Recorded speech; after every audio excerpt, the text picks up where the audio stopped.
Proportional Response. Book 1, Chapter 14, Part 20, Thrown at the Crossfire. Kasler looked up and his breath caught. The majority of the civilian ships were moving into the path of the fleets. Hundreds, no, thousands of hulls moving at their best sublight speed, putting themselves between the attackers and their targets. They couldn't have armed all of those ships, could they? I can't decide which is worse, if the ships are armed or not. Either way, even if they put military-grade weapons on those ships, the lot of them can't stand up to the force coming against them.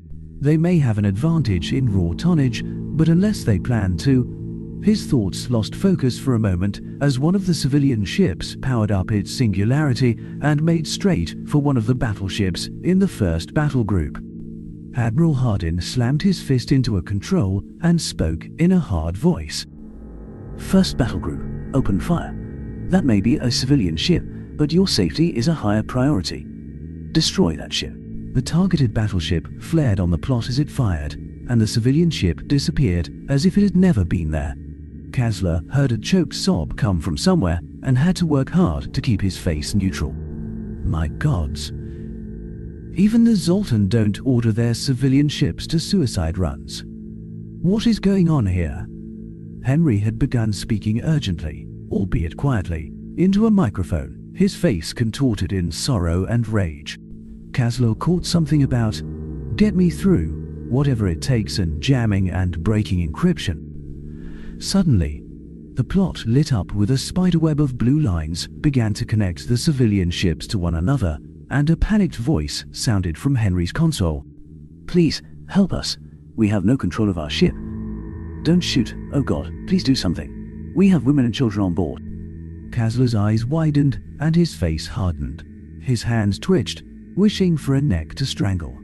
They had slaved the civilian ships and set them on suicide runs. But why? He looked around the bridge and realized that no one else seemed to have heard the plea. No one except for a red-faced, obviously furious Admiral Hardin, that is. The Admiral motioned for Henry to cut off the transmission. Hardin's voice rang across the flag bridge, pitched with hard command in his voice. All ships, cut your singularity drives immediately. I repeat, translate to sublight immediately.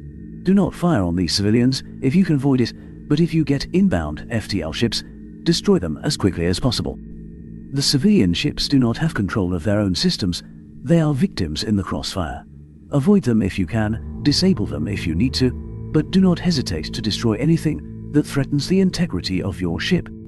Henry leaned over and spoke urgently to Hardin for a moment. When Henry finished, Hardin sat up and hit a few more buttons. 5th and 6th, you have new target priorities. We have found the signals by which the civilian ships are being controlled. Trace those signals to their relays and destroy them. Sure.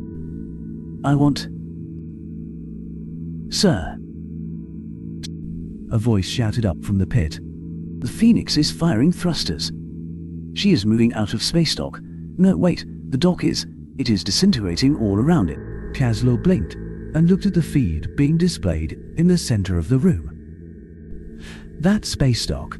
It was obviously designed to be repurposed after they finished this massive project, and they're just destroying it in order to get that ship away a few minutes faster. What is that thing? Henry and Admiral Hardin exchanged looks, again, and bent grimly over their consoles. Kasler shifted in his seat as another civilian ship spun up its singularity and began to charge at the first battle group. It was shot down by a destroyer, and grim lines began to show on every face on the flag bridge. Humans wouldn't take you into their military if you had no trouble killing civilians, yet here they had no choice. Another voice sounded from the pit. Admiral, we are getting power spikes from the Phoenix. Massive power readings. I've never seen anything like this. Sir, I report with 85% confidence that the Phoenix has a working singularity drive and will be powered before the 8th Battle Group can maneuver around the civilian blockade. Henry looked dumbstruck. That is impossible. They don't even have the parts. That ship was not supposed to be operational for months, and our worst-case scenarios. Hardin's voice came out cold. Were not worst-case enough. Impossible or not, we have a problem. His voice changed pitch, obviously directed towards the pit. Fleet comes. Broadcast to all, Captain. He paused until he got a nod from the specified officer.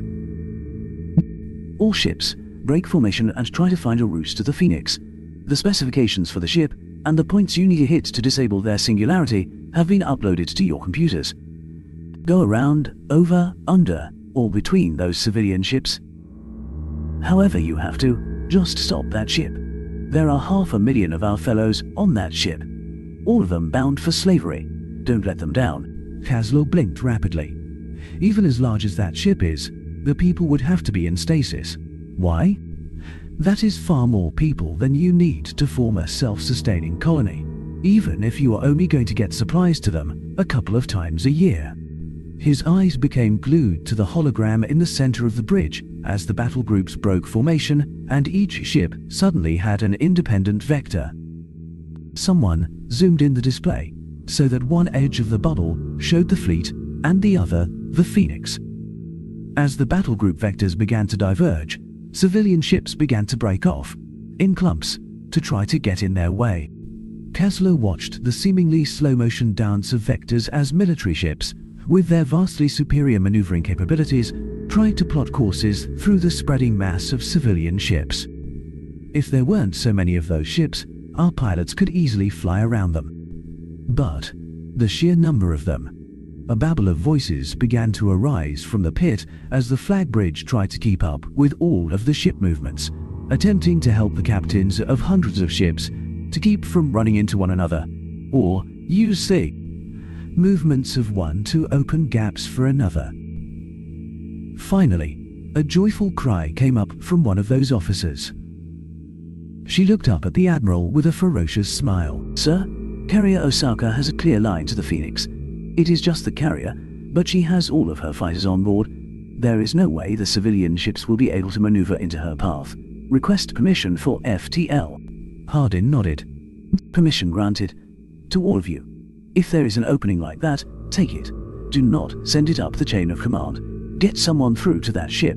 Kaslo hit some buttons on his own display and found he'd been given access to a lot more camera and sensor data than he expected.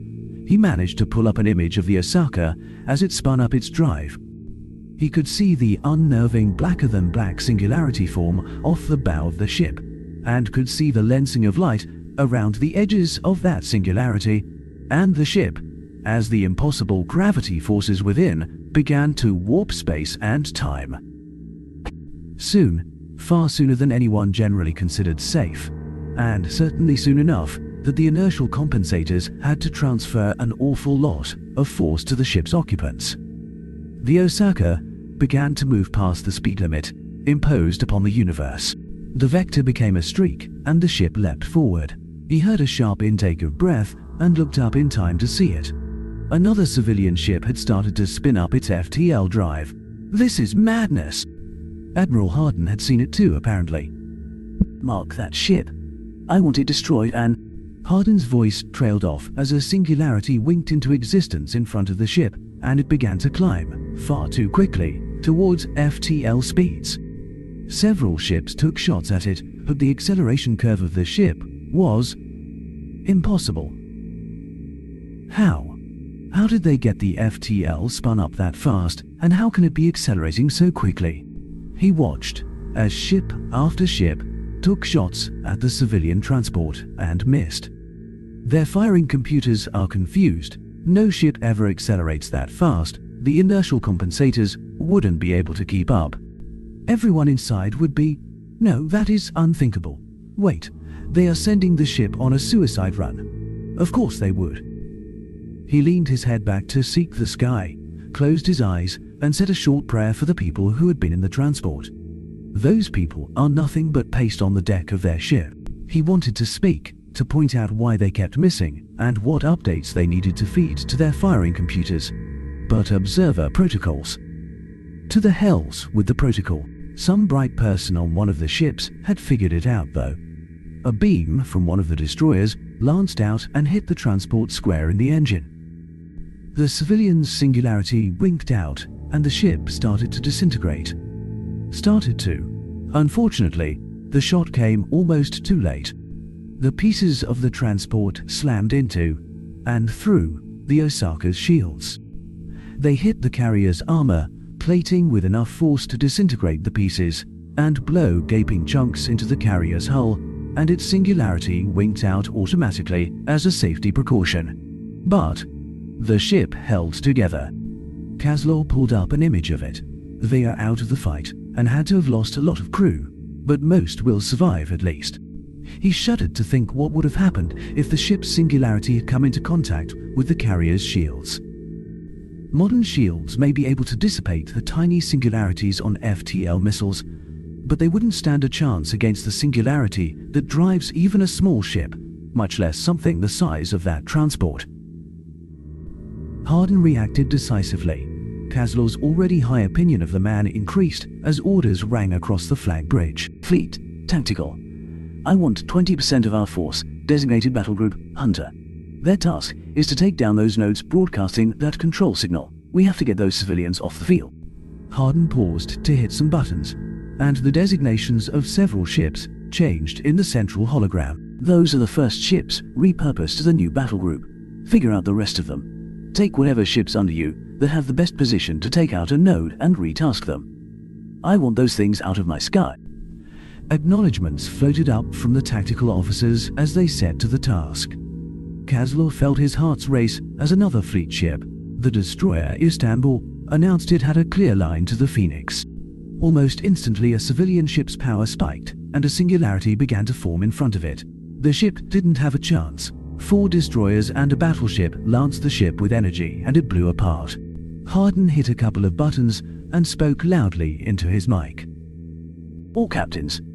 Good reaction on that civilian vessel, but watch your damned firing protocols. We are here to save these people, not send them to the vacuum. I don't want the civilians destroyed if we can help it, so move to disable 1 firing protocol on civilian targets.